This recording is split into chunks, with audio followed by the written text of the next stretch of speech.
Welcome to another episode of Willing to Talk About It. I am your host, Daryl. With so much going on in sports media, especially today, I had the opportunity to have a conversation with 35-year veteran sports journalist of the Charlotte Observer, LANGSTON WERTZ Jr. We discussed his background, growing up in Charlotte, being the oldest, raised by his single mom. Now let me be clear, LANGSTON did have male influences in his life, as well as his dad, whom he spent time with outside of North Carolina after his parents got divorced. LANGSTON gives a lot of credit to the males in the community for helping him stay on the straight and narrow. He shares insight into the changing landscape of Charlotte and the growth of sports teams like the Hornets and the Panthers, to name a few. LANGSTON also talks about the challenges and rewards of covering high school sports, building relationships with players and coaches, and adapting to the evolving field of journalism. He emphasizes the importance of trust, integrity, and putting in the work to establish oneself as a journalist. You have to put in the work. The conversation covers various topics related to journalism and sports media. The importance of trust, building relationships is highlighted, emphasizing the need for journalists to be trusted by their sources. Ethics in journalism are discussed, which is not always there, right? With an emphasis on reporting the truth and the responsibility to report fairly. We talk about what it means to go over the line in reporting and why athletes may be hesitant to talk with reporters, especially ones that don't look like them. The conversation also touches on the need for diversity in media and the future of the so-called new media, which pretty much consists of retired players. LANGSTON has some very important advice for aspiring journalists. We discussed the impact of social media and how the digital era has changed the way he reports. Hear who LANGSTON Hughes says is on his Mount Rushmore of sports journalists. LANGSTON, a sports journalist, discusses various topics related to basketball, football, and the sports scene in Charlotte and around. He highlights the opportunities available on overseas basketball where his son currently plays, and emphasizes the value of education for athletes. We also discuss the impact of the NIL, name, image, and likeness, and what that meant and has meant to athletes' decisions to stay or go. He shares insights on the reputation of Charlotte as a sports city and the factors that are influencing players, in his opinion, to join Charlotte's teams. Wertz also discusses the potential of the Hornets and the Carolina Panthers, as well as the possibility of one day hosting a Super Bowl right here in Charlotte, North Carolina. He shares personal interests and emphasizes his passion for family and, most importantly, fatherhood. Wertz reflects on his career and expresses his love for journalism and the community. Hear who LANGSTON says is the greatest athlete in all of sports pertaining to Carolina history. We talk about Muggsy Bogues, Steph Curry, Michael Jordan, and many more great athletes and coaches from North Carolina, including high school basketball top recruit Isaiah Evans of North Mecklenburg High School. This is just a great conversation. He concludes by offering advice to his younger self, mentioning the importance of investing and maintaining friendships.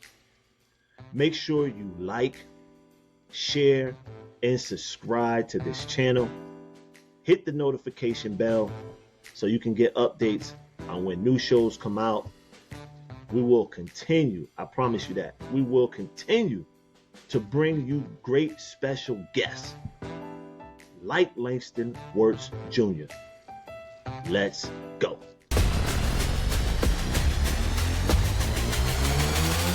Yeah.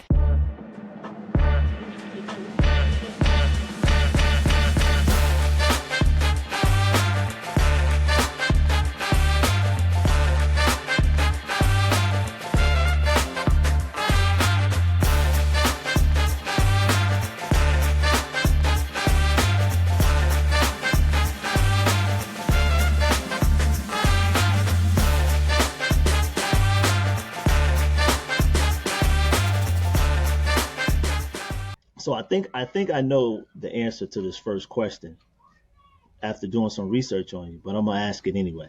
All right. So you're originally from Charlotte. Yeah. I Okay, am. okay. And But what was it like growing up here back then? I mean, because it's changed so much. Charlotte was a much smaller city back then. Everybody, there was a much bigger sense of communities, particularly in the black community. I grew up on the west side of town. Um, and not that everybody knew everybody, but there was just a sense that you didn't want anybody down. Like, if you were doing bad, like your neighbor would police you. And we don't have that now. Like, But I grew up with a single mother, but I felt like I had, 8 daddies, in the neighborhood that would kind of keep me on the straight and narrow. And that helped a lot. And, unfortunately, Charlotte's grown so much and everybody's spread out now. It's not the same. And then, the schools back then were a lot more together because you had parents that went to the same high school that the kids went to, or the grandparents. And now, Charlotte's so transient. You have people coming in from everywhere, and even the people that live here are moving, to different places, sending their kids to different schools. So it's a lot different feel than it used to be. Downtown was 2 streets. It was Trade and Tryon. That was it.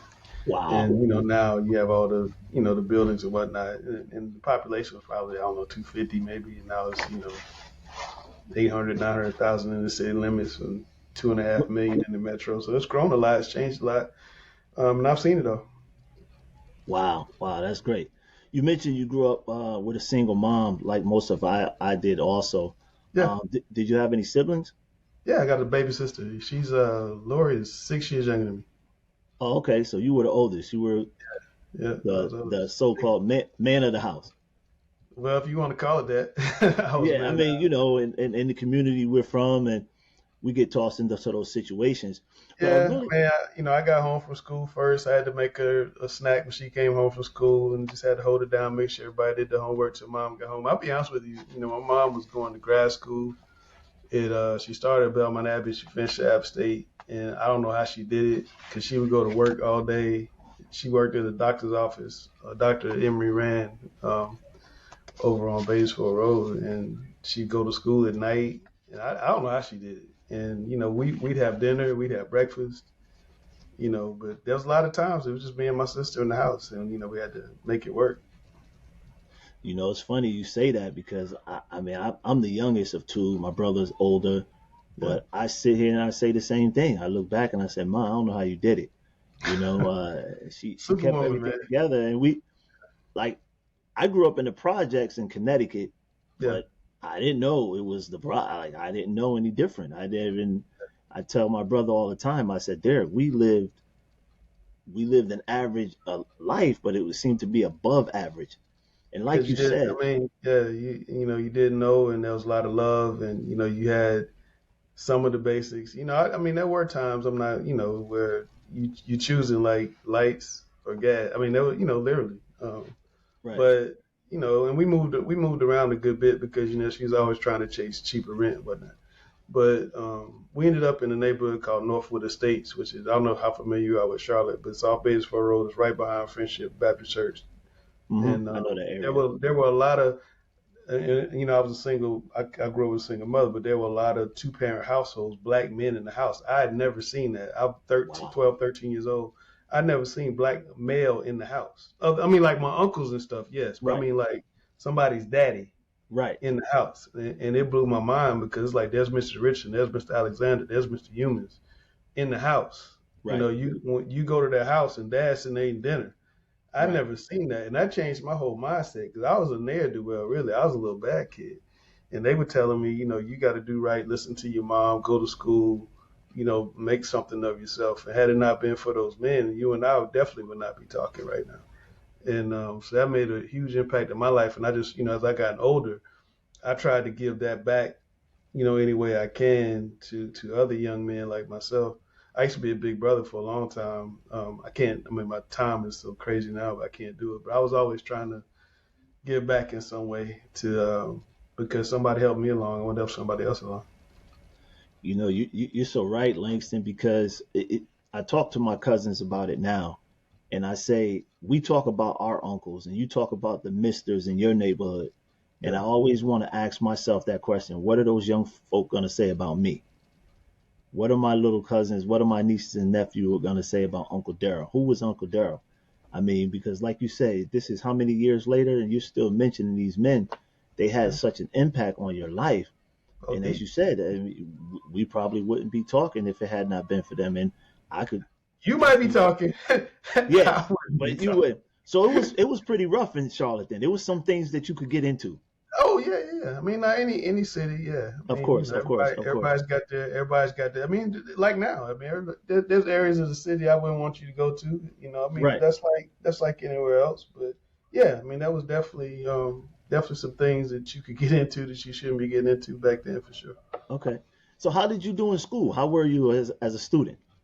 I was a pretty good student. I became better when we moved to that neighborhood because I really started taking it seriously. And I graduated. I don't know. I was a 3.8 maybe. I graduated 34th out of that's 3.8 unweighted. I Okay. graduated 34th out of 400 and some, 437 maybe. Okay. So you were still able to focus.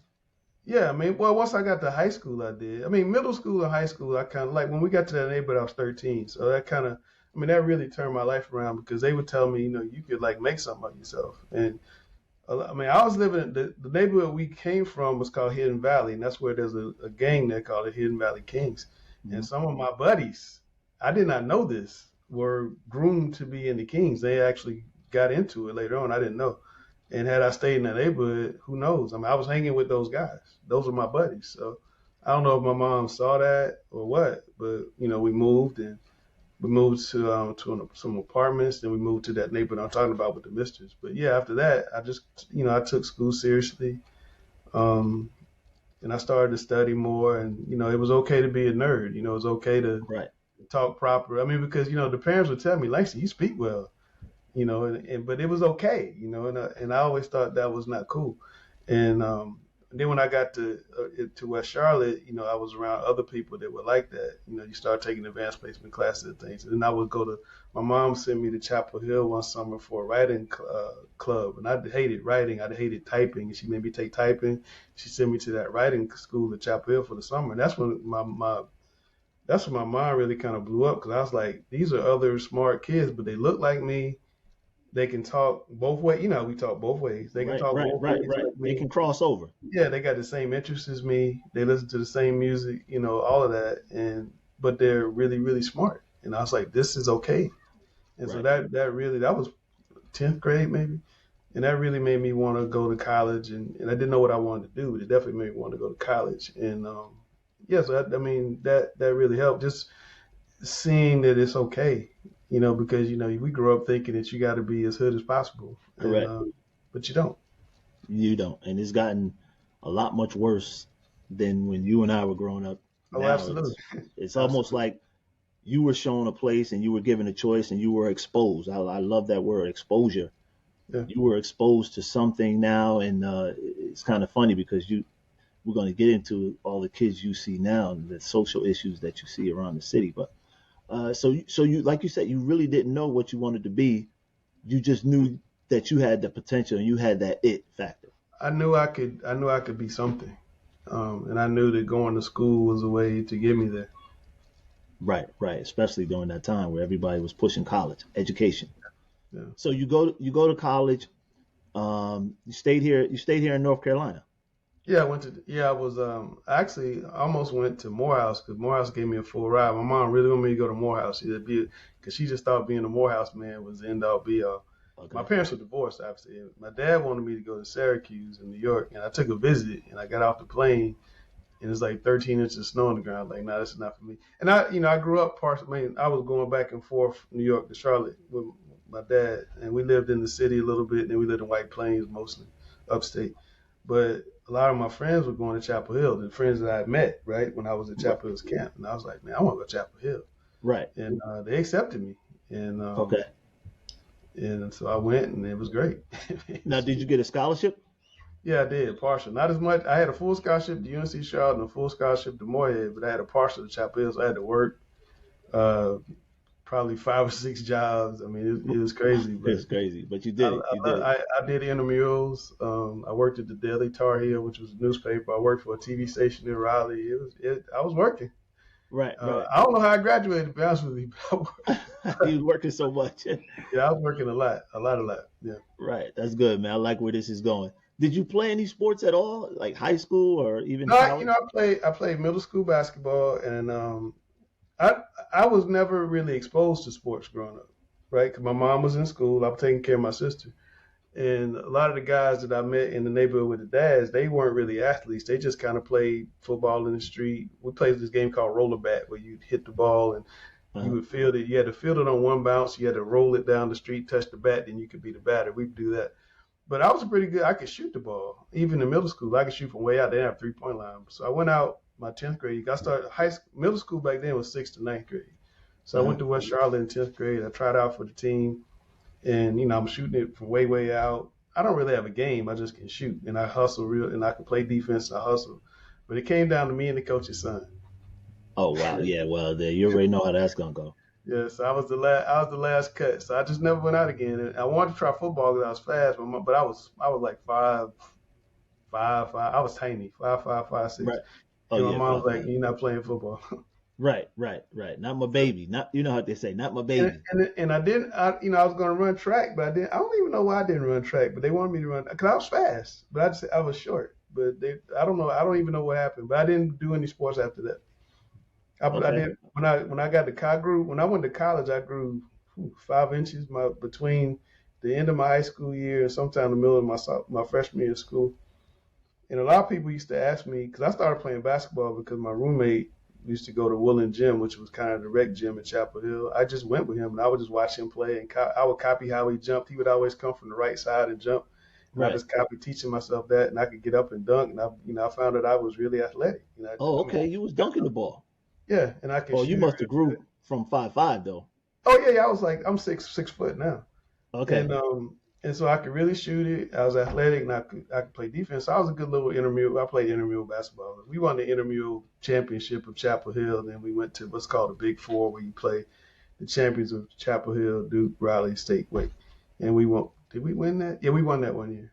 And I was playing a Oh, bunch of big old football players. I was a oh point guard, wow. but Yeah. I was just a rec ball player, man. Right. Right. Okay. Okay. That's a good story, man. I mean, I'm thinking of somebody in my head, but I'm not gonna drop the name. I'm sure you and I Okay, know who. When we talk about journalists and we talk about basketball careers, um, I'm not gonna drop the name. okay, Maybe after we'll talk about it all right, because it's funny, but we don't need to bring it there. So okay. when did you decide in school that hey, I might want to do this as a career as far as journalism? My dad wanted me to major in pre med. My mom didn't really care. My dad wanted me to go pre med or pre law. And in Chapel Hill, you have to take your first 2 years called a general college. Everybody takes the same stuff, just a little bit of everything. Then you declare a major. I had no idea what I wanted to do. In one of my English classes, we had to write a paper, and you had to be graded by one of your classmates. And a female classmate of mine said, "You're a really good writer. You should try out for the student newspaper." Okay. So I go to the Daily Tar Heel. There's a bunch of people trying out. There's over 100. And I like sports. They said, "What do you want to write about?" I like sports. So let me write sports. And the sports editor of the Daily Tar Heel is a guy named Scott Fowler, who's now the columnist at the Charlotte Observer. So I work with him. I worked with Scott for, I don't know, 25, 30 years. And he told me to go write a story about whatever I wanted to. And I think I picked UNC women because they were coming on television that night. So I watched them on television. I wrote a story, turned it in, and he liked it. And they hired me. And once I got behind that computer, man, it was, I don't know, it was magical. It was just what I wanted to do. I mean, I remember I took the typing when I was in high school, so I knew how to Right. type. And they had those big old fat CRT computers, you know, they weigh Right. Right. 1,000 The pounds. green screen. Green screen. You got to take two Yeah. people to carry them. Right. And there was just something about just seeing that little cursor and like filling out the screen that just really excited me. And I loved it. And that ever since then, I majored in journalism after that.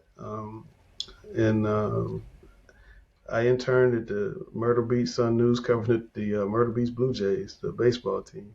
Right. Right. And the Charlotte Observer turned me down 3 times for internship when I was in high school. So I was about to take a job in Salem, Oregon, and they called me and said we want. They used to come to the school like once a quarter to interview potential students. They called me to come and interview, and I was literally about to send a letter back to these people saying I'm taking the job. And I interviewed, and after I interviewed, they said, "Would you like a job?" I was like, "Whoa, y'all turned me down 3 times. Why you gonna give me Right. a job? I couldn't even be an intern." Right. Right. And at that time, they only hired people with like 5 years of experience, 6 years of experience. They didn't hire a 22-year-old out of school. And so I just thought that was pretty special. And they started me out in the bureau in Gastonia. And I was there for 9 or 10 months. I wrote a story that caught the eye of the executive sports editor, a guy named Gary Schwab, and he brought me over October of '89 Okay. to Charlotte. And I was doing like South Carolina, Wake Forest high schools. And I've been there ever since. That's how you broke. Yeah. What was that story about? It was a bowling story, I want to say. Wow. Once I wrote about like a little kid bowling or something. It was something about that story that just he saw something in me in that story. I mean, I thought I was. I mean, if I go back and look at the stuff I was writing back then, it's Yeah. like, bro. Yeah. But Yeah. he saw something in me, and I owe him a lot because he was really patient with me. Because remember, I'm working with, I grew up in Charlotte, so I know all these dudes that I'm going to work with. I mean, I Right. grew up reading them and I'm idolizing them. When I was in college, I was like, man, I want to be like Ron Green Jr. I want to be like Tom Sorensen. And, these guys in their 40s, families established. And I'm walking in 22 years old, flat top Right. and all Right. of that. And my sweater vest, looking like Bill. Right. Right. and, Yeah. and it was intimidating because, like, it's like you going to work with your heroes. It's almost like being a rookie on the NBA team. You playing with LeBron, right? And you grew Right. up loving LeBron, Right. and so that was a tough transition. But he was really patient with me, and I know I was struggling because I was intimidated. Mm-hmm. And he was really patient with me and worked with me and would print out my stories and go with. It got to the point where I was like, this dude hates me. But it wasn't Right. that he hated me. I couldn't see it then. He You saw couldn't see something it. in me and he wanted to develop it. So I owe everything to Gary Schwab. I mean, he put me on and stayed with me and developed me and let me grow. So I owe that man a humongous debt of gratitude. Wow. You mentioned it was a bowling story. Yeah. Take us through how a journalist decides what they're going to write about, or is it something that you're assigned to? Well, it depends on who you are, where you are, and what you do. Usually in newspapers you have a beat, right? So I might Right. be covering the Panthers. So I know on Sundays I'm going to the game. I know before that I'm going to write a preview for the game. And sometime during the week I'm probably going to write some type of feature about a player. And what you normally would do is you'll turn in at least with us, you'll turn in a budget to your editor and say, these are things I want to write. And they may have some ideas. You guys go back and forth and you come up with a budget, a plan. So on Monday I'm going to do this. On Tuesday I'm going to do this. And then sometimes, news breaks. The owner decides to buy a place in Rock Hill, so you got to write that. Right. So now some people, there are other people, editors who want to assign everything. They want to like control everything and assign everything. So there's some of that too. But I think usually it's somewhere in between the two where the writer kind of dictates what he's going to do and the editor is going to dictate what you're going to do. But somewhere in between the two. With me, I'm kind of Prince. I write, direct, produce. I mean, I do everything. And I've been that way for a long time. And I've not worked in the office since the 90s, and I've kind of operated that way. And they just kind of let me do what I do. So I'm kind of lucky that way. Wow. That's great. That's great. You've worked your way up. You put out some work. You paid your dues. I would like to think so. Particularly at this point. I mean, I've been in the business for 34 years. So I would like to think. 34 years and some months. Yeah, it's so much. Yeah. Yeah. Yeah. Yeah. So you mentioned 89. They brought you over here to Charlotte, somewhere between 89 and 90. By then, the Hornets were here. Yeah.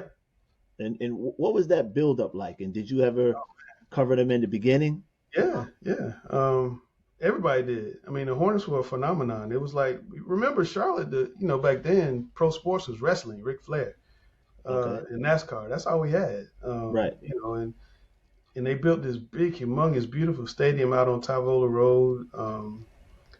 And they had a sports bar that was across the street from it. And like the place to be was at the sports bar. You couldn't even get a seat in there. The place to be was to get in the sports bar. And they had a shuttle that would take you over to the stadium.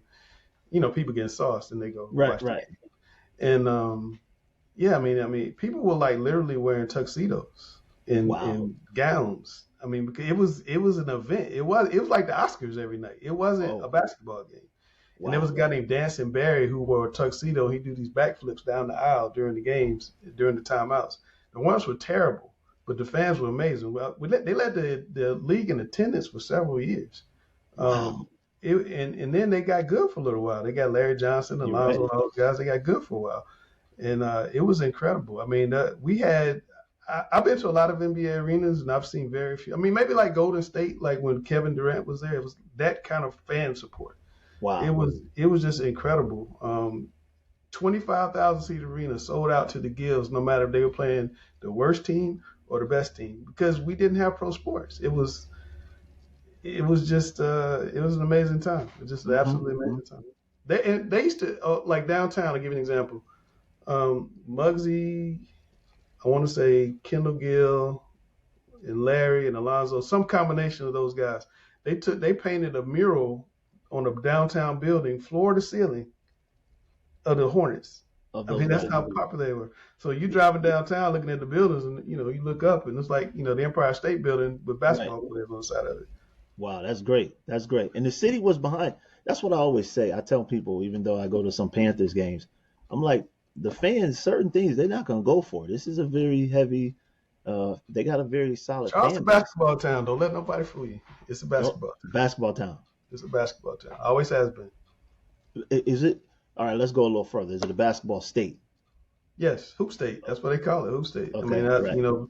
people say Indiana like say they're the best basketball state, but North Carolina's not bad. I mean, you Right, look at right, all right, the pros that come out of here. Is what 4 or 5 McDonald's All Americans seems like. I mean, it's just it's an incredible basketball place, and the right, basketball is really good here.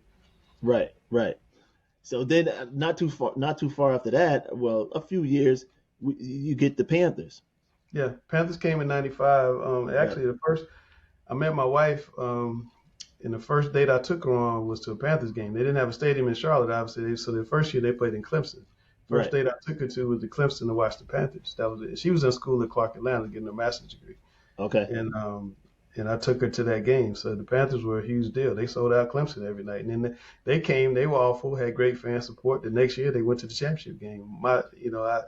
They played Green Bay, and it was like 2 degrees. But they right, went to the right, championship game year two. And Kerry Collins was the quarterback. Another time when Charlotte just really showed out. Charlotte has great sports fans. It's kind of unfortunate. I know you kind of going chronologically, but it's kind of unfortunate to see the Panthers now when you've seen the Panthers the '96 year, the '03, the Janet Jackson Super Bowl year, the year that Cam took them to the Super Bowl. I mean, this place is amazing. When you got it a really winning is. product around here, it's amazing. You're right about that. I mean, I just got here in 2018, but Yeah, you got to tail end of Cam. Yeah, tail end, right, right. But I seen him, especially when he came back. You remember that? Were you at that game when he came back? yeah, Yeah, yeah. that was crazy, man. It was electric. It was like almost like a concert. It was like Well, like imagine then they were losing then. So imagine that in their winning. They're one of the best teams in the league. He's one of the best players in the league. And you right. got Luke Kuechly, you got Greg Olson. I mean, they were They were good. they were doing it. And they The won the city they was won the conference championship 3 years in a row. I mean, they had it rolling. right, I mean, I know it's right, hard. I know it's hard for Panther fans to remember that, but they had it rolling at one time. right, right, right, right.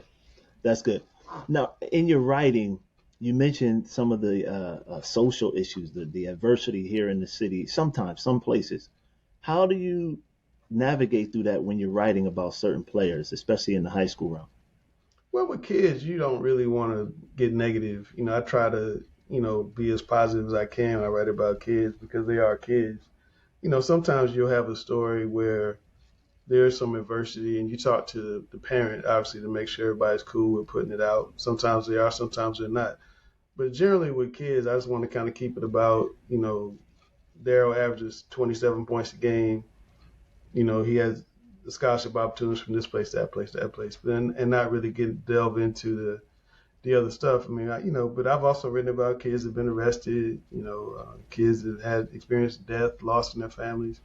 So those kind of things we do. Generally, I try to do like group of kids stories. I did a big story about how girls basketball is really bad, and you're either really good or you're really bad, and try to explain why. But like if I want to get into like the type of story you're talking about, I try to couch it in a group thing where I'm not talking about one kid, but like a group of, and do it that way. The trend kind of thing. Okay, okay. Like hazing or something like that. I don't want to like talk about one kid who hazed. I want to talk about the phenomenon of hazing. Right. Okay. That's great. That's great. And you mentioned that. So do you think do scouts come to journalists to ask about a player? Absolutely, all the time. Head coaches, scouts, assistant coaches, uh, the guys who the runners. Yeah, I mean they're not going to say it publicly, but yeah, all the time, all the Wow. time, All the time. all the time.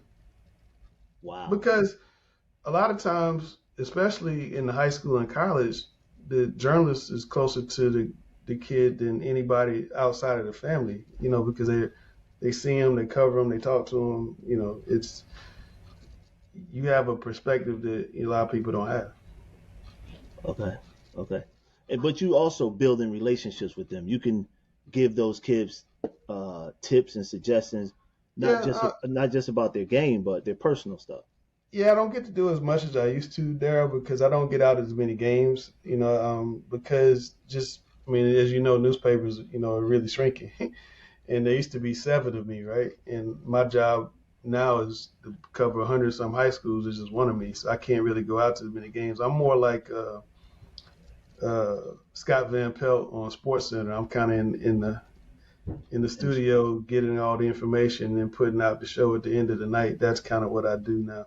So I don't get to go out nearly as much as I used to. So I don't have the relationships like I used to have with kids, unfortunately. That's one of the things I do regret about not getting out. I mean, there's some things I like more about staying here. I have a better understanding about more people because I can see more games with the streaming and all that stuff, but I don't get to make those interpersonal connections like I used to.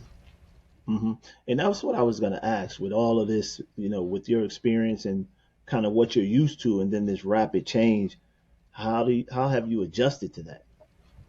Man, you got to roll with the punches. Social media came out, you had to roll with that. The internet came out, you had to roll with that. Video came out, you had to roll with that. I had to learn a lot of new skills.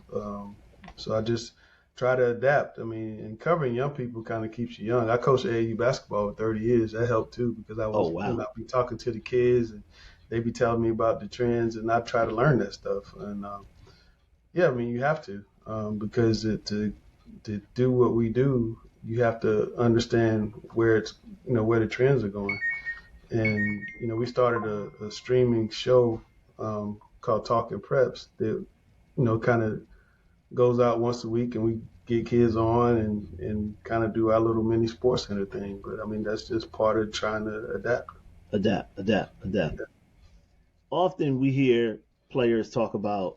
As a matter of fact, I'm thinking about a game I seen LeBron play where they came back in the fourth quarter Last and night, last night. yeah. Post game, they're asking him all these questions, about talent. Obviously, Mm-hmm. he's talented, but he said, "Listen, this is the NBA. Everybody's talented. Everybody's gifted." Mm-hmm. But he alluded to the work that he puts in. Mm-hmm. For a journalist, especially a journalist like yourself, accomplished, been in the business 35 years and some months, and you've been able to adjust and adapt. What does that mean for a journalist to put in the work? What does that look like, putting in the work? Putting the work means building your source base because if something happens, you got to be able to call people. So you got to get people to trust you, and to get people to trust you, like when I started, being a journalist was a big deal. Like people would look at you and think you were great. Like you work at the Charlotte Observer. Charlotte Observer was a top 20 newspaper. You work at the Charlotte Observer in the country. That was a big deal. That you get asked to go speak to churches, and I can't tell you how many times I get asked to speak to places. But since 2016, there's been a hate of journalists, and I'm sure you probably know where that comes from. There's been a hate of journalists, fake news and all that, and so there's a different tenor to it all. But still, I mean, you just want to try to build relationships. You want to get people to trust you, and so I try never to burn people. If you tell me something and you say it's off the record, don't tell anybody. I try not to tell. I try my best not to. Not even my boss. I won't say that. And I'll say. I always make a point to say, are we on the record? Or are we off the record?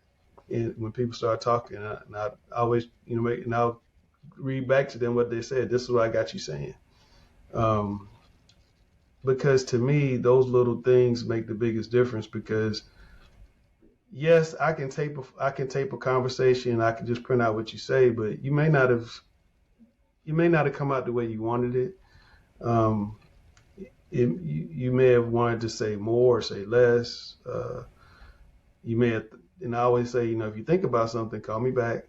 And I don't, I guess because when you work so long, you realize that there's always going to be another story. So it's not, if you got this big juicy story and you want to publish it, but it might hurt somebody, it's like, it's not that big a deal. It's not published. Let's take that juicy thing out. Right. Because the next day there's another thing. When I was younger, it's like, oh man, we got to get that out. That's the juiciest thing. We got to get it out. Right. But as you get older, you just start to realize that it's just not that big. It's not worth it to tear up a relationship for a story. Whereas when I was younger, I might have thought differently. I might not even approach my boss with a story that I know is going to tear up a relationship just to break, one day's worth of news. It's not, to me, it's not worth it. I break plenty of news, but a lot of times I break news because the people tell me. You'd be surprised sometimes the things that people will tell you when they trust you. And I've been fortunate, I think, to get people to trust me. There's plenty of people that don't like me, but I do find a lot of people that don't know me say they don't like me. Like there's there'll be like a group of people and they'll say, well, Langston's this, and this. And I was like, I never met this guy, but it comes back to me that he said all these things about you. But I try to, treat people fairly the way I want to be treated. And, I try not to make any enemies, although it's hard doing what I do because there's so much distrust in the media. You start, 10 yards back from the starting line because people are doubting you and just think you're out to get them. And I'm really not. I'm just out to, write the news. I don't like writing negative. I don't like writing negative news. I don't enjoy it at all. But I don't make you go out and rob a bank. I don't make you steal from somebody. If you do that, it is my job to write about it. I don't want to. Right. But it's my job to write about it. And I think sometimes people think we're just out looking for all the negative. I'm looking for the positive news. That's me personally. There's so much you covered like 3 or 4 of my questions, my follow-up questions. But I'm going to start with the last one you brought up. Because we do hear journalists say, it's my job to write. When do we get to the point where you say, nah, it's not my job to write that? Or is everything about that individual, that player, that team? Some things I don't think you need to write. Like you find out, player X is sleeping with sister Y. Is that really germane to? I cover sports. We're just talking about games. Is that really germane to the game? Right. If player X were to rape sister Y, that's different. Different. I don't really gossipy stuff out of bounds for me. I don't see the need for that because all that's going to do is upset you and upset the other person. And for what? They're consenting adults. They're going to do what they want to do. Do I agree with that? No. But that's their business. Right. But if it's something that pertains to the team and pertains to or the law or something like that, yeah, I do think you have a responsibility to report it. And if you don't, somebody else will. And I tell people all the time, you probably rather me report it than some of the people I work with. Right. Right. So, because I try, like I said, particularly with us, I try to put us in the best light as possible, but also tell the truth. But I just don't think that it's like, I give an example. I covered a really, really, and I want to mention a name, but I covered a really, really good basketball player back in the 90s, one of the best, probably top 3 or 4 in the country. And this basketball player went to college, and back then we couldn't make long distance phone calls, right? They cost money. Definitely. Was homesick, wanted to call home, didn't have any money. Roommate had a one of those little calling cards. People don't even know what I'm talking about now. It was like a Visa card, but it was a calling card. All it did was let you make calls. You put in the code, you could call. Person put in the code, call home, over and over and over again. Okay, roommate gets the bill back. I didn't call Charlotte, from here, and player gets kicked out of school. One of the best players in the country. And every story that we wrote about that player for the next 5 years always said Daryl, who went to Hawaii, who was kicked out of school for the long distance phone bill. At some point, you got to let that go. It's like we reported that. That was last year. Right. That player's moved on. This is now. I don't need to keep going back to that. Right. And I used to hate that we did that all the time. Okay. And I never did that because I don't think it's fair. That just came to my mind. That just bothers me. I don't think it's fair to continue to hold somebody to a mistake they made. At some point, we got to say, okay, they made that mistake. Let's move on. If they do something else again, that's that thing. But we don't have to keep talking about every time we write about them that mistake. Now that was a long time ago. Do you think papers? Do you think they still do that? And why do you think they do that? I think they would say that they're trying to tell the whole picture of a person, and I also think it matters how often you write about the person. Like if you only write one thing about that person and you're trying to tell the story, that's kind of in bounds, yes. But when you cover somebody over and over and over again, I just don't like when you always want to talk about the negative thing they did. Chris Brown beat Rihanna in 2007. I mean, we all know that. Right. At some point we got to let that go. He served his penance, whatever it is, even if it was just penance of the public, but he served his penance, and we got to let that go. And I just think when you're writing a fresh story about somebody that has not been in the public eye, that might be in bounds. If it's somebody you're writing about over and over and over again, like Miles Bridges for the Hornets. I mean, every time you write about Miles Bridges, you're going to write Miles Bridges, comma, blah, blah, blah, blah, blah, blah, blah. Right. At some point, he's on the team. They're going to sign him. I mean, the wife is encouraging him to play. I mean, she wants to check now, so she's encouraging him to play. Right. So at some point, you gotta, to me, you just gotta stop writing the comma. Right. That's just me. That's what came to my mind, but I said I'm gonna leave it alone. I wasn't gonna go there with it. That's just me. I mean, I don't know the brother. I don't know anything that happened. I don't know, but I'm just saying at some point you gotta stop. And if you notice, we don't say that a lot in the paper. We don't say Miles Bridges, comma, and I appreciate that because we covered it heavily when it happened. We covered it heavily when it came back up again, and now it's been put to bed. The charges were dropped, and go about your business. Now you've led me here. I definitely don't have this question in my notes, but is it different for higher percentage African American sports? Is the writing different in the sense that these incidents continue to carry on after the comma, or do you think it's fair reporting across the board? I think it's some of both. I think we need to get more people to look like us writing about us. And I think and more importantly than that, I think you need people to look like us in the decision-making positions in the newspaper, television, and radio business. You won't find very many. And in pro football, they talk about every year how NFL doesn't have any in-house black reporters. I think you need more people that kind of understand the struggle, and just don't look at it as just cut and dry, black and white. I'm going to print all the facts, and ultimately it comes down to that reporter, that editor, and what they decide to do. I mean, it's you can't put a broad brush on it. Like there might be somebody in my shop that'll write the comma where I won't. Right. Or there might be an editor who says, you didn't write the comma, we're going to put it in. And in my case, a lot of times I'll say, well, why do we have to put it in? That's been reported 38 times. And sometimes you win, sometimes you lose. Right. And that's another thing the public doesn't get. Like, you might read a story of mine, And I fought really, really hard not to have that paragraph that you hated put in there.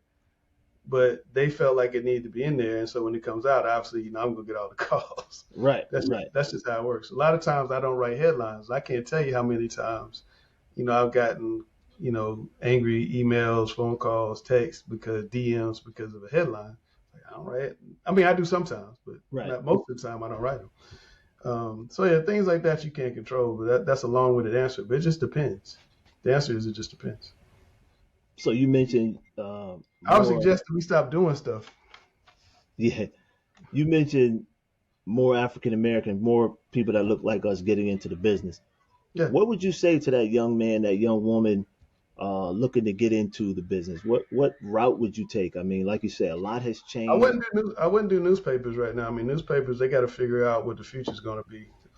Because the biggest mistake newspapers made when the internet came out and Craigslist took all the advertising away and the auto ads went away and the heavy check of the money went away, they gave away everything on the internet instead of charge subscriptions from the beginning. And so there's a whole generation of kids who thinks, why is there a paywall? They get the paywall, I'm not going to pay for it. But they pay for Netflix and they pay for, all these other things. But they just view a newspaper as something that should be free. It's going to take a long time for that to go away. And I think you're going to see most media sites, newspapers, even ESPN eventually start charging a fee to get on. I mean, like we pay for ESPN. Yeah, I Right, mean, people say ESPN is free. No, it's not. You pay ESPN in your cable bill.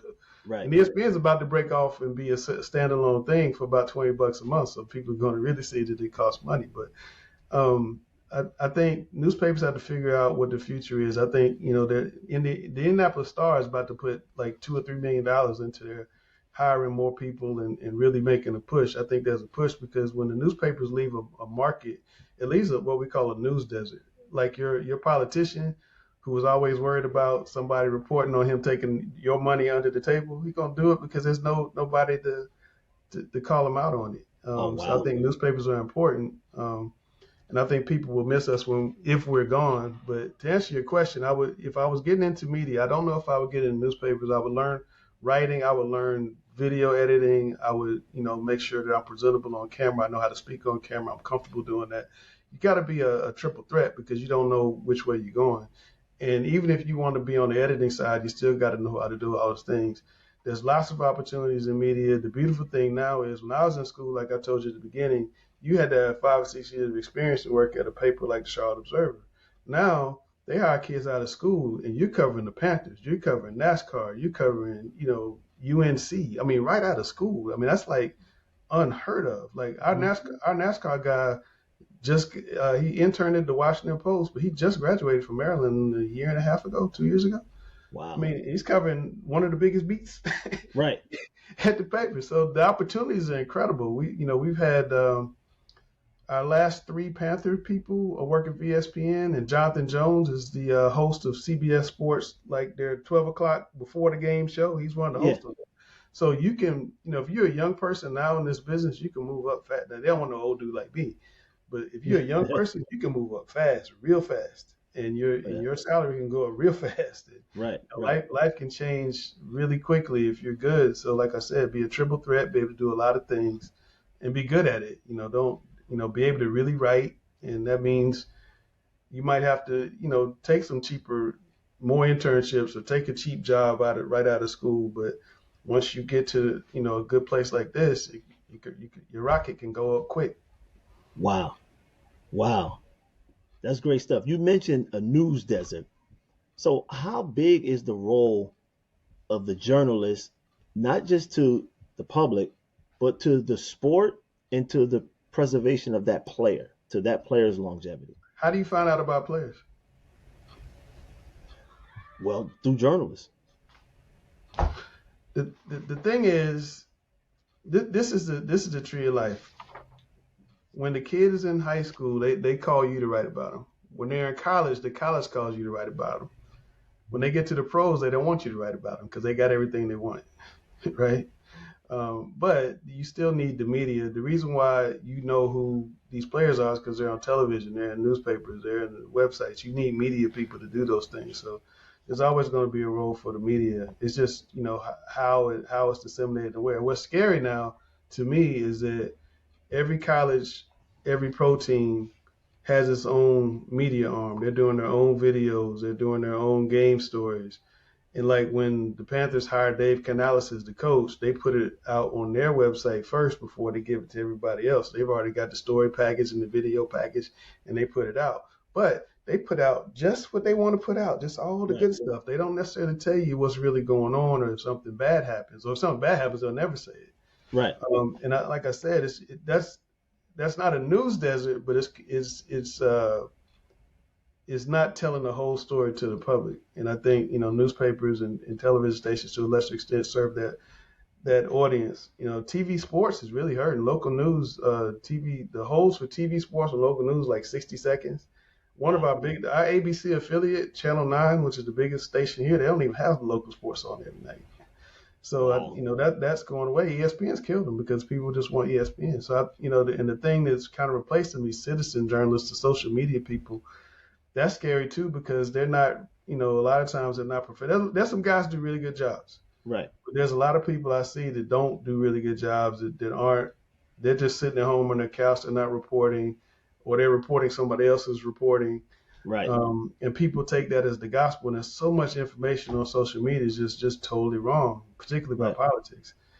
And it influences the discussion, it influences the culture, it just leads to a lot of it just leads to a lot of misinformation. Even like these, the fake accounts in sports, like you have the fake Woj, it'll say LeBron's been traded, and everybody's tweeting that out. Right. And you don't realize that Woj was WOOJ, not WOJ. Right. And it's just it's pervasive, and it bothers me actually. Right. Especially that's your industry, that's your art. Yeah. And the work that you put in, and what it takes to really get that information. Of course, it should bother you. And then the other, in high schools, you have all these kids that think it's cool to cover. And high schools has the lowest bar of entry, right? So they think it's cool. They can just go to the game. They can take their videos and put them on Instagram, and sometimes they make a little bit of money from it. Or you got a lot of people now to take the videos and sell it to mom and dad for $60, $70, which I never really understood. Wow. And so you have this flanks of kids at these, especially at the football game, it'd be like 30, 40 kids all with cameras. And I don't like that. I just don't like it. And I know a lot of the state associations starting to crack down on this. I think it's going to go away, but I just think there's too many people that don't know how to do media in the media space. And like I said, I just think it leads to a lot of disinformation. And it makes it harder for people who are real media to do that because the people that are not real media create distrust among the public. Because they don't really have any journalistic scruples. So they'll just put out, they see, whatever. They'll put out whatever, but that gets attached to us, and it makes it hard for us to do our jobs. Right. I don't really like that. Kind of like how it is now with this so-called, they call it the new media. You remember Draymond came up with that?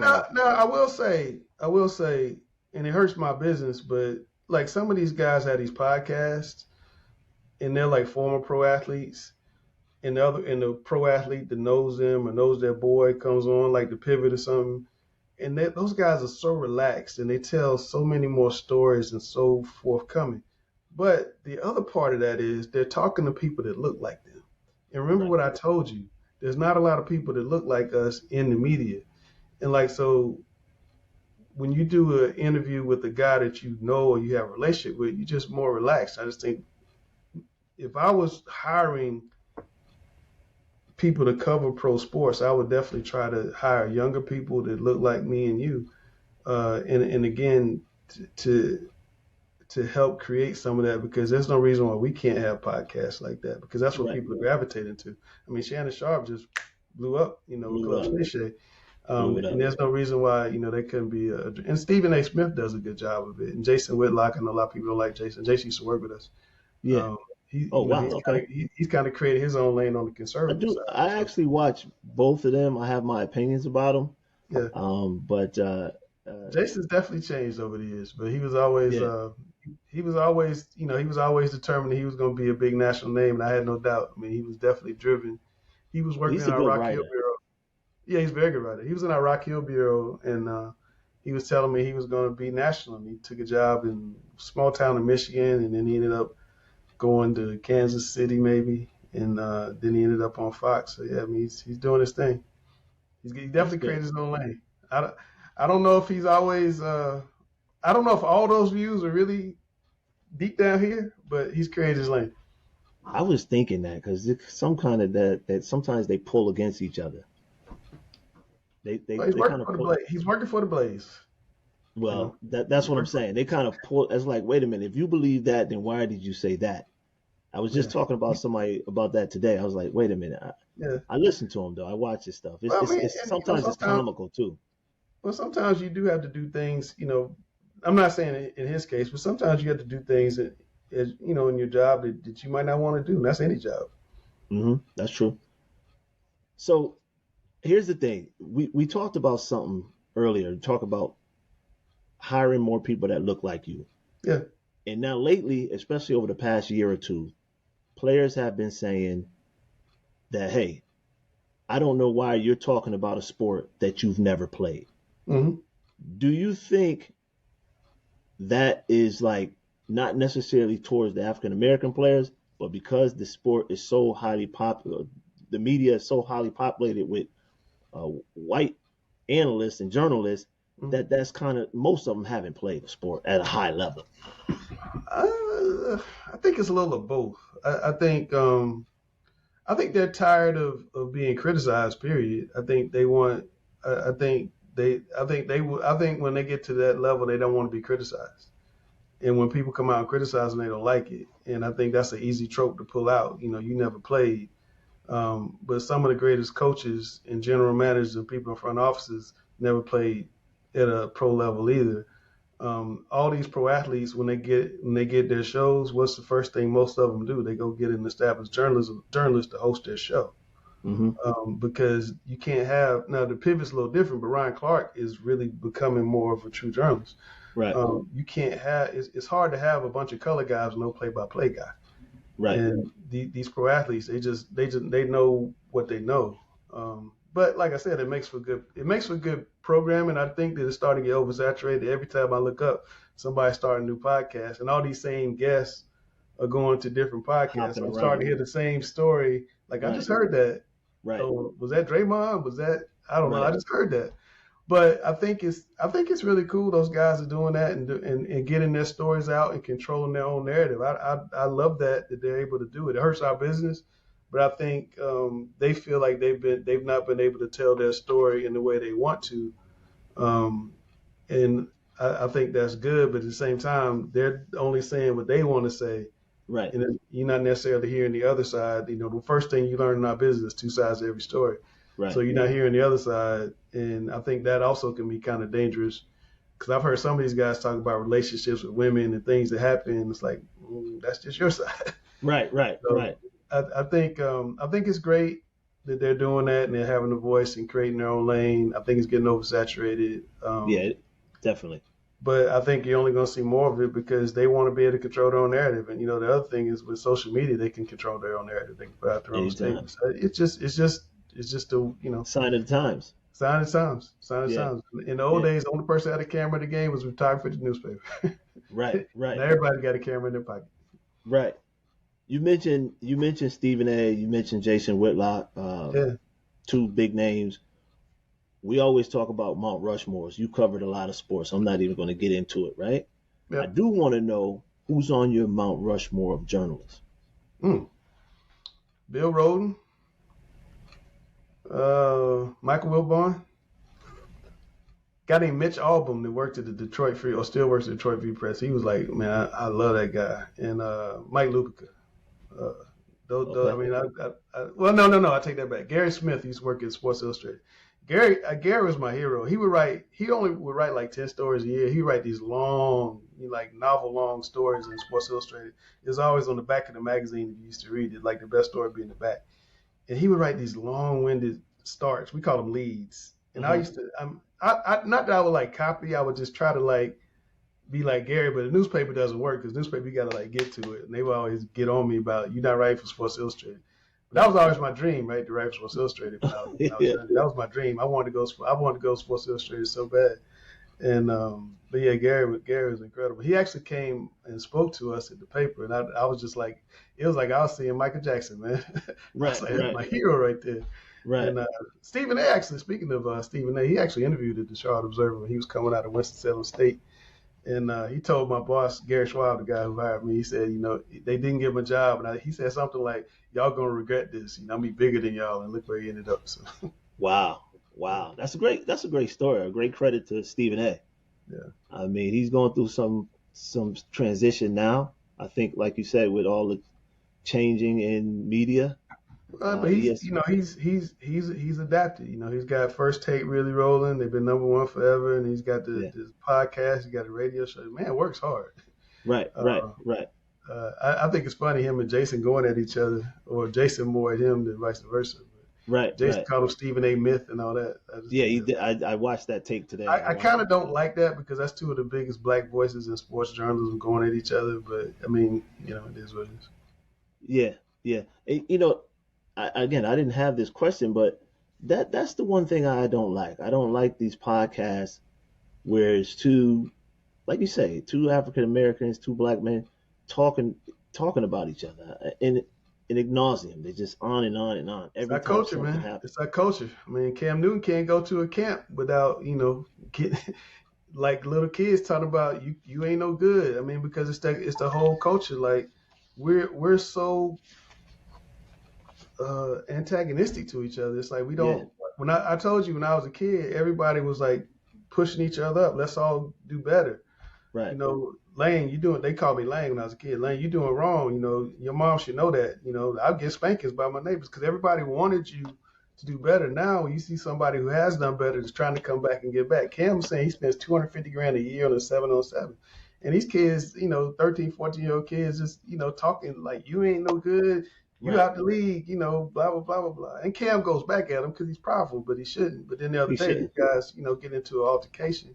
Right. And see, that's going to hurt kids because all these kids that Cam has put up, he may say, I don't need all that, and I don't want to have to pay another 100 grand for two big burly men to follow me around. So I mean, it's unfortunate, and a lot of times we do hurt our own best opportunities. A lot of times, I mean, same the toxic culture of AAU basketball. It's the same thing. It's like we took something that could be good and just making it a mess. Turned it It's into over ego, and it's like it's not just necessarily. about it's about money. No real care for the kids.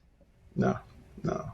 No, Wow. too many. Coach is all about me, me, me, me, me, and you're supposed to be, getting these kids going somewhere. And you look To at the what they're next level. posting. It's like my team did this, my team did that. I Like I mean, said, I coached AAU for a long time. I've seen it all. I could write a book about AAU. wow. You should because of where it's going. I mean, think about it. Names redacted.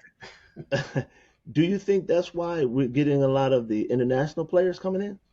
Yeah, because they actually work on their skills. They actually like play basketball. Our kids now play video games. They don't work out and they don't work on their skills. Or if they work on their skills, mom and dad got to pay the trainer $100 an hour to do it. I mean, you don't see kids just going to the park. I mean, just go to the park, play older dudes all the time. Right, Learn how to play basketball. You see all these guys, all these and one mixtape moves. They get in the game, they can't play basketball because the cone's not there. They're looking for the right, cones. I can do my thing. There's right, no cone. There's a guy. right. So just play basketball. I think training is great. Building your skills is great. But I think, after about 10 sessions, you kind of learn what you need to learn. Then you go out and practice. One of the best players in Charlotte right now ever is a kid named Isaiah Evans that's at North Mecklenburg. He's going to Duke.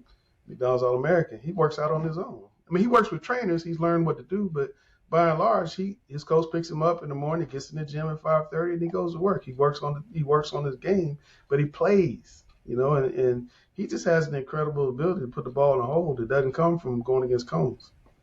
Yeah, yeah. I've read that story where he does do a lot of that work. And a Yeah, matter of fact, bad boy.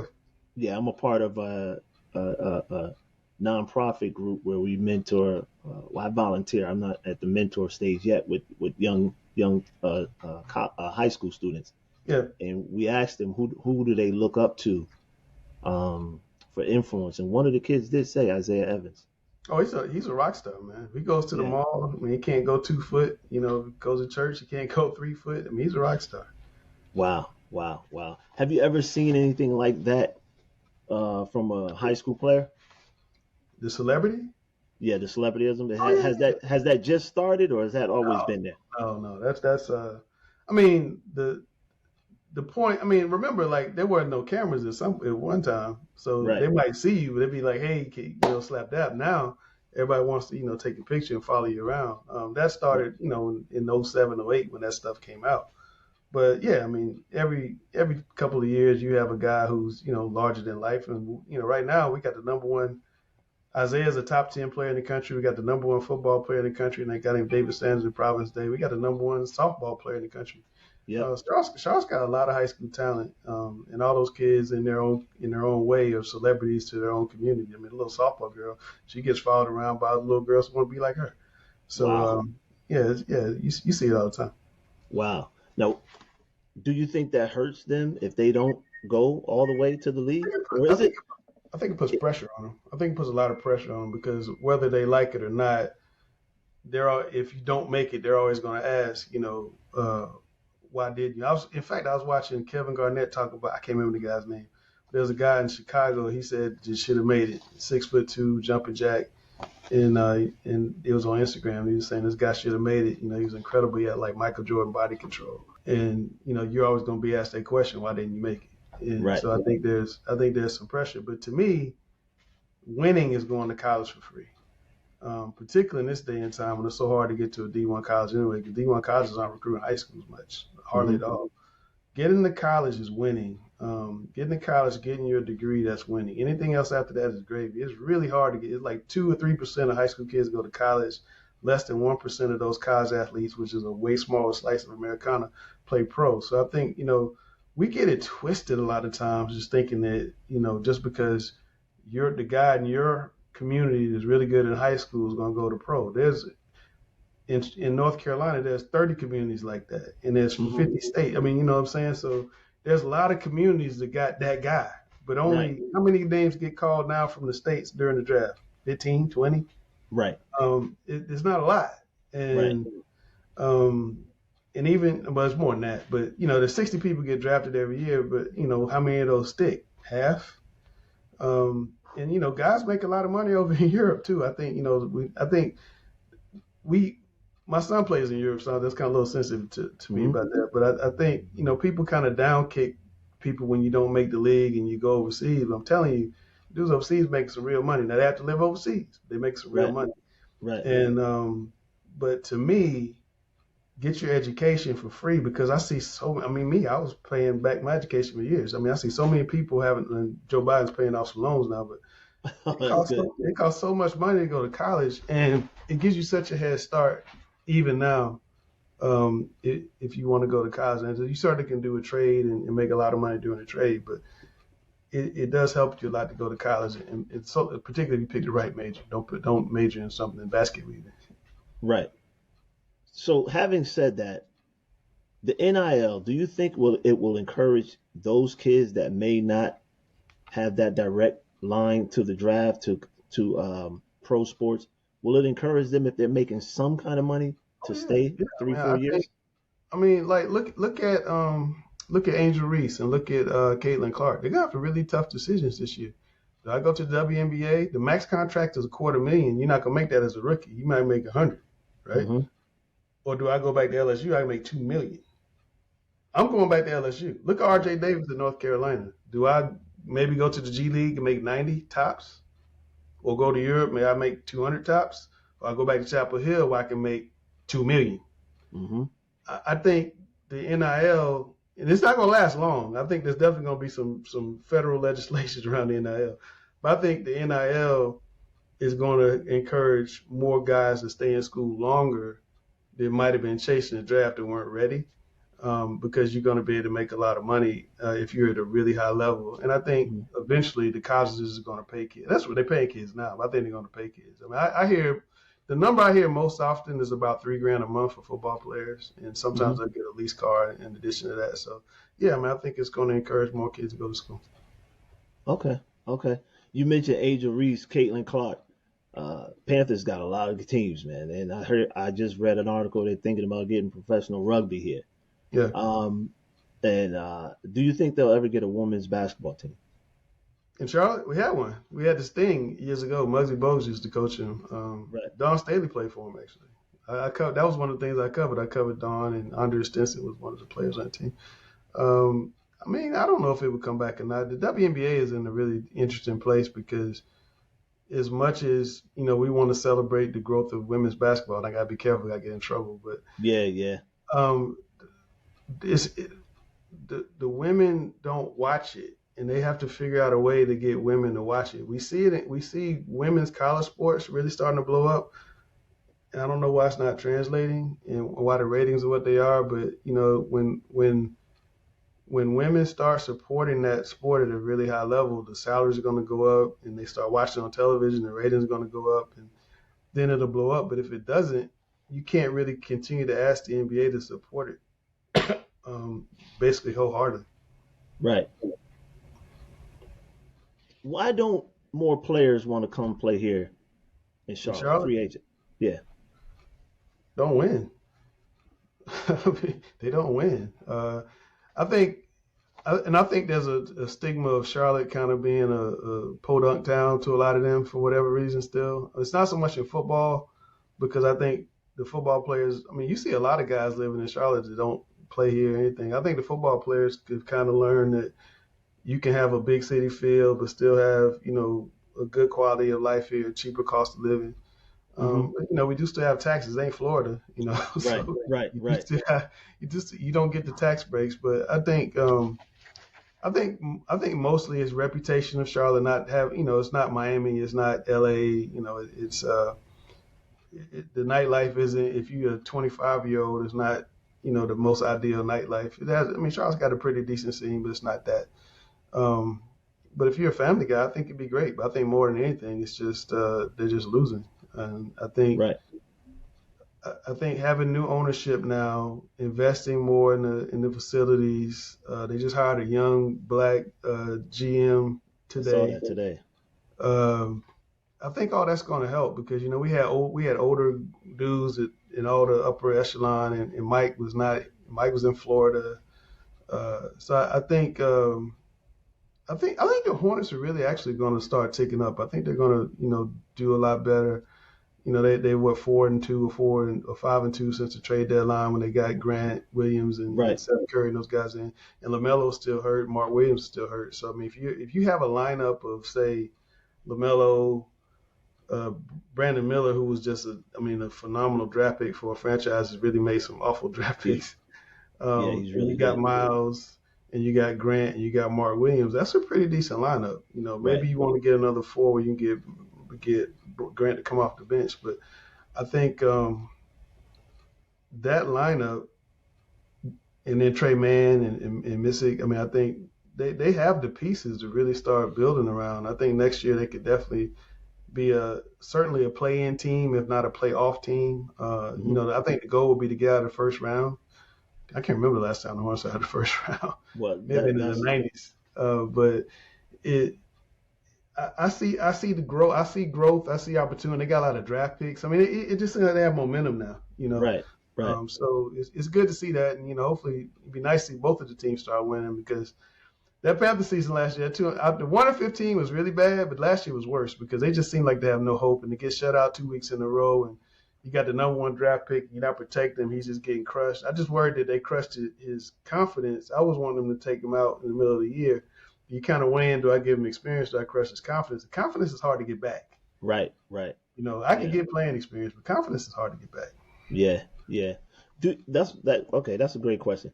Do you think Bryce will get better, and will they make the playoffs? Will the Panthers ever make the playoffs again? No. Yes. No. Will they make Next year. will they make Next year. playoffs next year? No, Next no. year. I think 5 to 7 wins would be really good for the Panthers next year. I mean, I don't know what they're going to do in the offseason. Now, they may have a great draft and a great free agency period, and I change my mind. But right now, 5 to 7 wins would be great. They gotta get Brian Burns back. Right. And if they franchise tag him, that's gonna make it ugly. You got to sign Derek Brown. Yep. You got to get off, and you really might want to think about getting a left tackle and moving Icky in the guard. I might give him a little bit longer, but he's a great run blocker, but he's Right. not been a good pass blocker. And you just got to get your offensive line better. You got a small quarterback. You can't have pressure in his face all the time. and you got to Right. get some receivers. I mean, it's got so much to fix, so I don't think they can fix it in 1 year. I like Canales as a coach. He's got that positive energy. He's Mm-hmm. younger. He's able to relate to the guys more. I like that. Dan Morgan is general manager, is a Panther guy. He wants to. This is personal to him. So I like those moves. Tepper's going to stay out of it a little bit. I like that. Maybe. No, I think he will. I think he will. And Mm-hmm. I think both professional teams are on the upswing. So I think it's probably going to take 2 years. I think 2 years from now, both teams in the playoffs. Who wins the championship first? Like the World Championship. Yeah. Super Bowl championship, NBA championship. Who? Well, I mean, you have to say the Panthers will have a better shot because the NFL. I mean, you can be off for 1 year, the Super Bowl the next year. So I mean, Right. because it's tough for everybody to go 8-8. So you'd have to say that. But you look at the NBA. LeBron's older, Steph's older, KD's older. I mean, there's going to be some opportunities. Boston's young in the East. Right. Embiid's still in his prime, but yeah, I mean, there's going to be some opportunities, for the Hornets to make a run. OKC's going to be really good. Mm-hmm. The NBA is about to go through a real transition because a Yeah. lot of the faces that They're changing. everybody's going up on are going to get out. Right.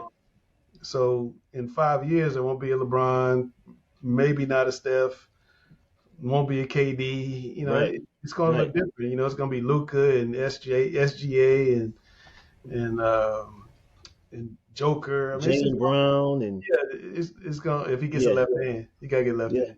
yeah. But it's And going to look. my man out in Memphis, if he can get his Yeah, act together, he gotta get healthy. Yeah, he's gotta get healthy. But he's got to get his act it's together. going to look a lot different. And Trey Young's going to probably go to LA. So LA with him and Anthony Davis, they could be a player. So we'll see. I mean, I think the NBA has a lot of good young talent.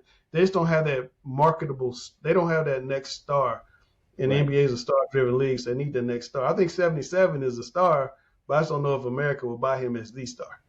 Right. What would it mean to Charlotte, and do you ever think it'll happen as far as a Super Bowl coming here? We hosting a Super Bowl. I think we had to get a dome. I think Tampa would have to build a new stadium with a retractable roof for us to get a Super Bowl because you just don't know. I mean, sometimes it'll be 60 in February here. Sometimes it'll be 20. Sometimes it'll be snowing and 20. So I think you need a retractable roof. I think we do have the infrastructure. I think we have the hotels. I think we have the ability to create whatever you need to create. I mean, I've covered Final Fours in town that were great. Not as many people, obviously, but I think I can see a Super Bowl here once they build a new stadium. Okay. And I'm gonna start wrapping it up, Langston. I take to say, man, I appreciate your time.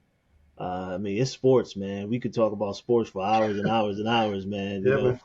Yep. Just light up a cigar and get some wine and really talk. You know what I mean? Yeah. But what? That's my thing.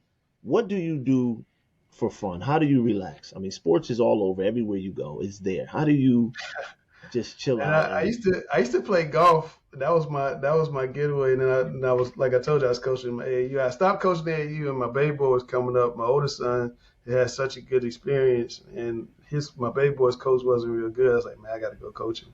He was in third grade, and so I coached him till eighth grade. But now I just kind of hang out with my wife.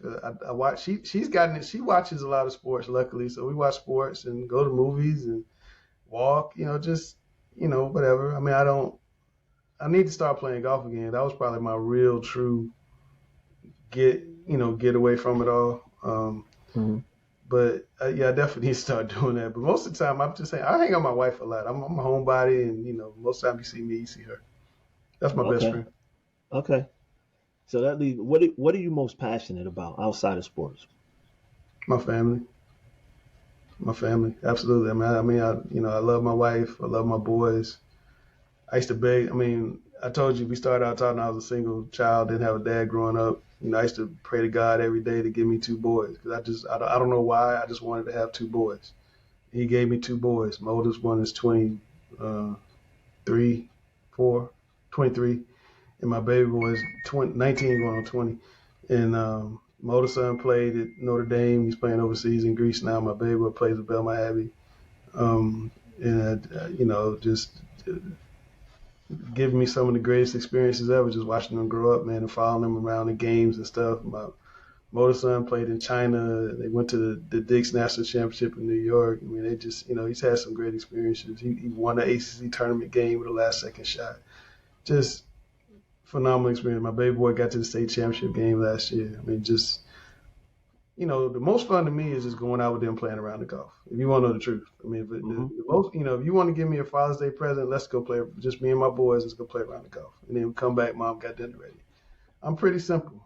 In fact, my older son called me because the U.S. Open's in Pinehurst this year. He's like, "Dad, how you feel about going to Pinehurst?" I said, "It's Father's Day present." He said, "Yeah, on me." He make money now, right? Right. I was like, "Yeah, let's do that." So that's Wow. that's it's all about family, man. Because I didn't have one growing up. Right. Not a whole one. Right. And some people overcompensate sometimes, but it seems like you've got it just right. I overcompensate. There's no doubt I overcompensate.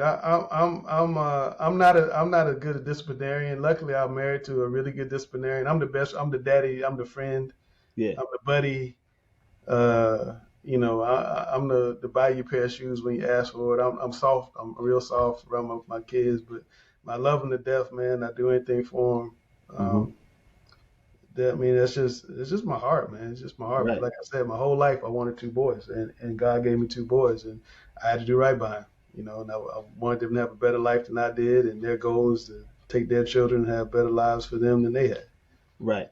Right. And that's what we should all strive to do, especially as black men, like you said. Not just it's uncles and godfathers and just even neighbors. I just think want to try to live your life in a way that others want to emulate. Right. If you weren't a journalist, what do you think you would have been? I would have been a college professor. In fact, I still think that's something I think I might want to do one day. Like when I retire, I'm 57.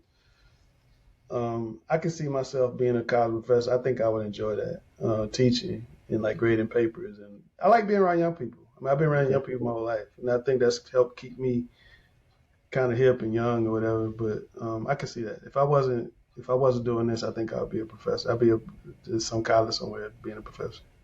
So that probably answers my next question, which is what's next for you? What's next for me is I love what I do, man. I've never fallen out of love what I do. I love what I do. I don't want to stop.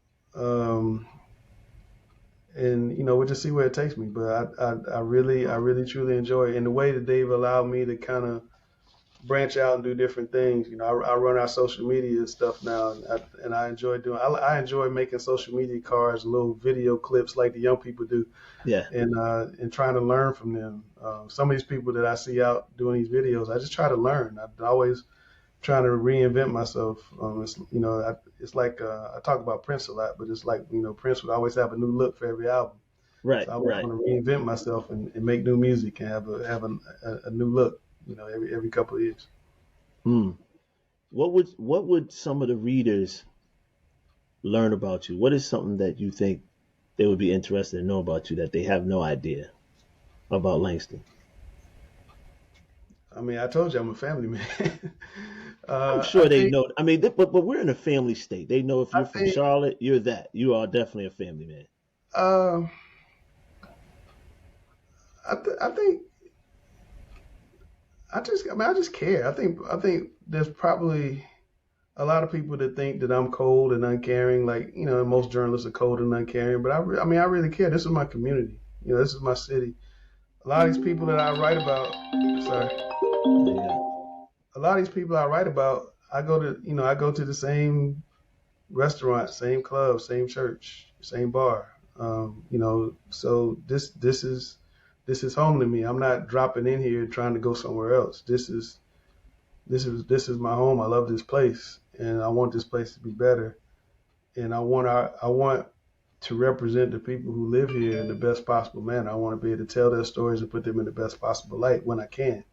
I want to give them something that when they're done playing sports or done whatever they're doing, they can look back and pull that clip out and say, I did this and did. I love when I go to places and they have my stories clipped out on the wall or in frames or something like that, because I feel like I create a memory for those people. And that's Right. all I really want to do. I just want to create a memory for you that you can be proud of and have something to look back on. Hmm. That's great, man. That's great. I'm sure that those, especially those that you create those stories for, will appreciate that. I'm gonna say a name, Langston, and All I'm right. gonna get you out of here. I'm gonna say a name, and you say what comes to your mind. Okay. Zeke Brock. Zeke Broth. Brock, I don't know that person. high school player. Okay. I don't know him. Okay. Isaiah Evans. One of the best I've ever seen. Wow, that's big. Alonzo Mourning. Greatest shot in Hornets history against the Celtics. Hands up on the floor. I was there. Never forget it. Felt like electricity running through my body. Wow. Kimball Walker. Man, he was great. Crossover, Connecticut, Final Four, came here, blew up. Great guy in the community. Grant Williams went to school with my son. He and Grant are really good friends. Just a good dude. Really good dude. Hate he hurt his knees. Mm-hmm. Muggsy Bogues. Uncle. Muggsy's like uncle to my kids. Muggsy, I mean, he just meant so much to our family. We've been close for a long time. I met Muggsy playing ball at the Y back in 91, 92. Him and Dale, you come over and play. And we just kind of hit it off and, off and on, knowing him. And then I asked him, he was doing a camp and I had to cover a camp and ask him would he, coach my son. And he said, yeah. And we started working together and he just fell in love with my boys and they fell in love with him. And he's like an uncle. I mean, literally. Muggs, one of the best human beings you can meet, man. Wow. Wow. I haven't met him. I've always looked to get to meet him. I've seen him That at is the wisest brother. I mean, I was like, Muggs, where you got his wisdom from? He's just right, wise. He just, right, when you got a problem, you call him, and it just seems like he always got. He's like he and I like the same age. He's like the old grandpa or grandma back in the day. He just has that wisdom, that worldly wisdom, because he's been through a lot and right. he's seen a lot, and he's just a good dude, man. Just a good dude. That's great. That's great. Cam Newton. Greatest Panther ever. Greatest Charlotte sports person ever. Wow. Doesn't get the credit that he deserves. Gets too much hate. Just an incredible ambassador for Charlotte sports. Should have a statue in front of the building. Should get a gold jacket. Panthers didn't treat him right. They should have protected him more instead of just saying he's big, he can take it. The best athlete that's ever played in Charlotte. Wow. In any sport. That's a big deal, man. It's been a lot of great. I mean, Panthers and Hornets has been some great ones. Bobcats, even that year that. Cam was probably the most. You could argue he was probably the most, if not one of the most important athletes ever played. In Charlotte. Yeah, he was the MVP Okay. of the biggest league in the country. I know. Steph Curry. Man, I met Steph Curry and he was 10 years old, maybe. Same guy. I mean, he's same kid I knew when he was in high school. When I see him now, I mean, it's just harder to get to. There's more layers to get to him, but when you Right. get to him, Wow. same dude. And I admire that because I see a lot of guys that make it at that, not necessarily at that level, but make it and they become different. And he's the same. He's humble,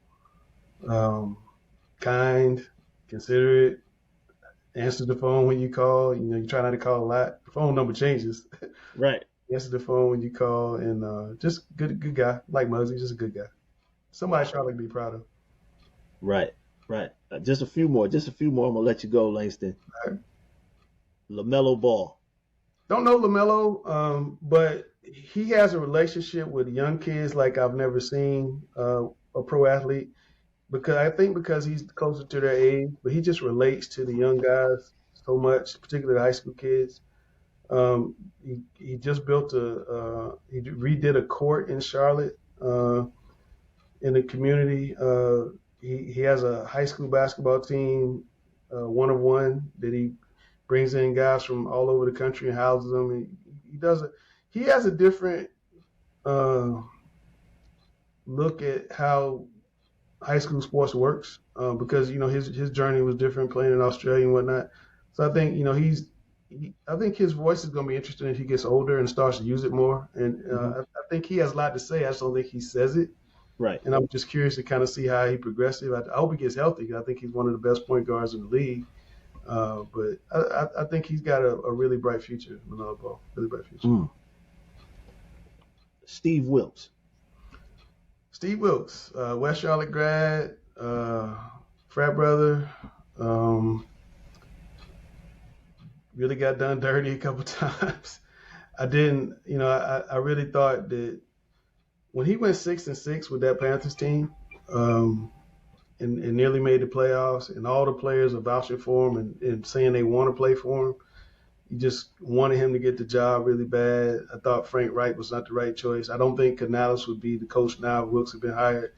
I think he was the fall guy in San Francisco. I mean, they held the Chiefs to, 3 points in the first half? He did a great job at that game. He did a great job, and I think that, he was made to be the scapegoat for something that he didn't necessarily create. I mean, they just lost to a great quarterback. They should have given him Mahomes the ball. Correct. But they just lost to a great quarterback. I think Mahomes is the best quarterback of all time. I didn't say most accomplished. I said best. Okay. So I think they just lost to a great player, the best player at his position. But Wilkes is a good dude, and I hope he lands on his feet. He just I'm worried that he maybe run out of chances. Yeah, that may be, especially the way that they're sending them away. They're sending them away and you see Eric distasteful way. Eric going back to college now too. So I worry about that for him, but I wish him the best. Yeah. Can't talk about North Carolina sports without asking you about this man, Michael Jordan. Man, Michael Jordan, he's in high school. I remember he and Buzz Peterson, his future college roommate. People forget that Buzz Peterson was player of the year in North Carolina, not Michael Jordan that year. But, watching him, we all saw the shot. The people my age saw the shot in '82 when he shot against Georgetown. Mm-hmm. And then just to see his trajectory after that, you never thought that guy, he was Mike Jordan back then. You never thought that guy would become, Jumpman.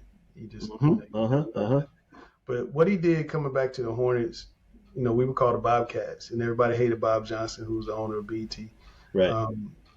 Basically named the team after itself. I think the name that the public wanted was Spirit, maybe.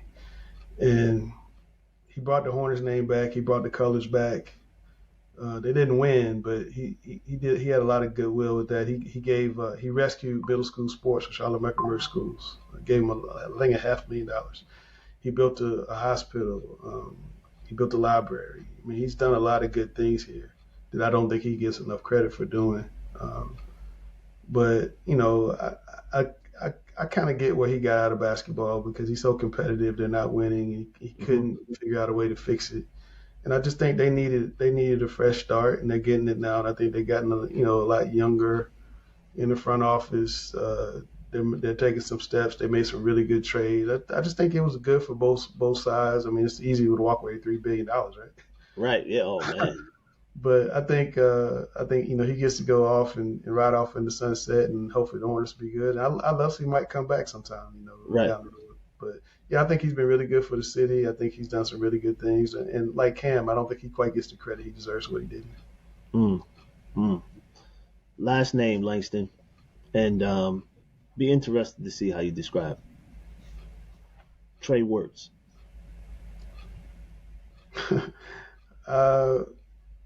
Dad hat off or dad hat on? Either one. Dad hat off. Trey Wertz is one of the best high school players to come through here. I know when I say that, people are going to say, well, he's just a dad. He's the third leading scorer at one of the best high schools in North Carolina. He was the MVP of the state championship game. They beat High Point Christian, Bam Adebayo, and 10 D1 players. And Devon Dotson, who became a McDonald's All-American, in foul trouble, didn't play. Trey was a 2-guard, had to go back and play point guard. One of the 7-8 best performances I've ever seen in a game by a local kid. And it just happened to be my son. I'm just sitting there watching. I'm like, dang, he can really go. I mean, because, I saw it. I mean, he's always Trey's always been good in big games. I've seen him win so many games. I told you before he won the AC tournament game with the last second Yep. shot. And my wife didn't even like jump up because she just seen it so much. Right. But I think he's one of the best players to come through here. He's had a wonderful career. He got a master's degree from Notre Dame. He's doing well. Got a beautiful girlfriend. Real proud of him. I love him. That's my kid. That's my, for you, if you got a child, if you're a male and you got a firstborn son, man, that's the heir to the throne. Right. That's Simba, right? Right. So that's my Lion King. That's my heir to the throne, and I do anything with both my boys. Don't get me wrong, but I do anything for that. I do anything for him, man. That's my heart. That's my, that's it. Everything. The reason why people say, "What's your why?" My why is my boys. That's my why. Right. That led me to this one. What would your older self tell your younger self, Langston? And we're going to take it out with that. My older self would tell my younger self to invest more when he was younger. Don't spend money as frivolously as you were spending money when you were younger. That new car you needed at 22 years old, you didn't really need. You probably should have waited till you was 40 to really get a nice car. I bought the house at the right time. But definitely invest more, talk more.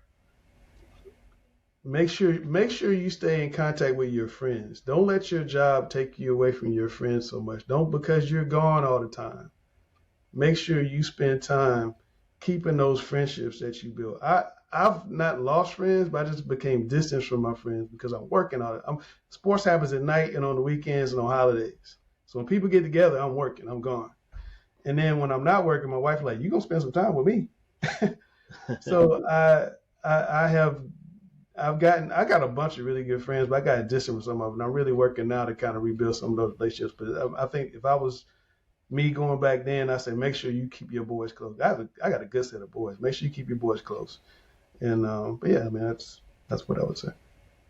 All right. Langston Wertz Jr., thank you very much for your contribution, man. We really appreciate that.